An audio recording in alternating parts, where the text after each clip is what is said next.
I-25 has been a critical artery for Colorado's Front Range since its opening in 1958. It carries more traffic than any other north-south highway from California to Chicago. In the downtown Denver area, I-25 is extremely congested and has a high crash rate. To get ahead of these challenges, the Colorado Department of Transportation, or CDOT, performed a high-level evaluation of improvement options for this corridor from Santa Fe Drive to 20th Street. The analysis, called the I-25 Central Planning and Environmental Linkages Study, or PEL, was performed with all stakeholders in the area, including the City and County of Denver and other partners. The PEL study sets the vision for the future of this important highway so that it can continue to serve the region and downtown Denver attractions. The study report is complete and is available for public review.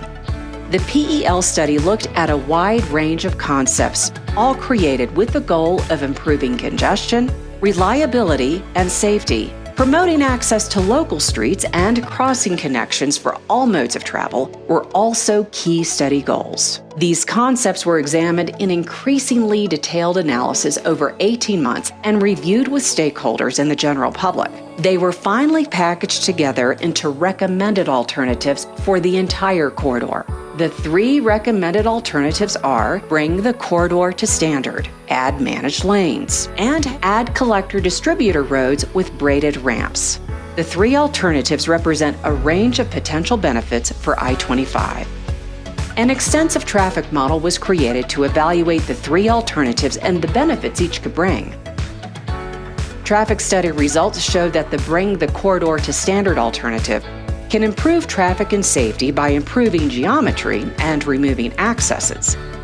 But more traffic relief is needed. The add managed lanes alternative would improve congestion and travel time reliability by adding an express lane.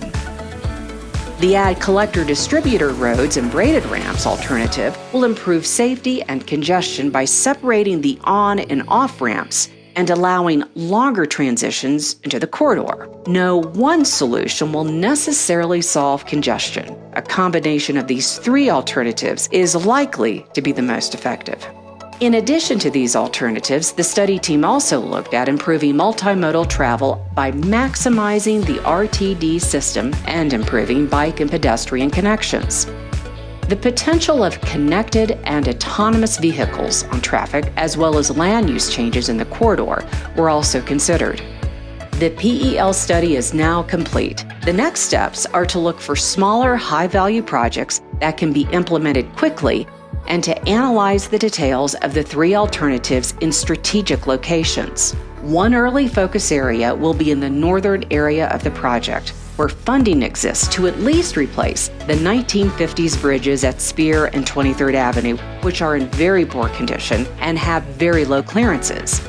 The NEPA process for this project will begin immediately. In addition, innovative solutions are currently being sought for the tight section in the south from Alameda to 6th Avenue, and improvements to cross connections are recognized as necessary for future project considerations. Stay tuned to the coming projects and studies. Input is always welcome and will be actively requested in the near future. Thank you for everyone who was part of the study process and for helping shape I-25 of the future.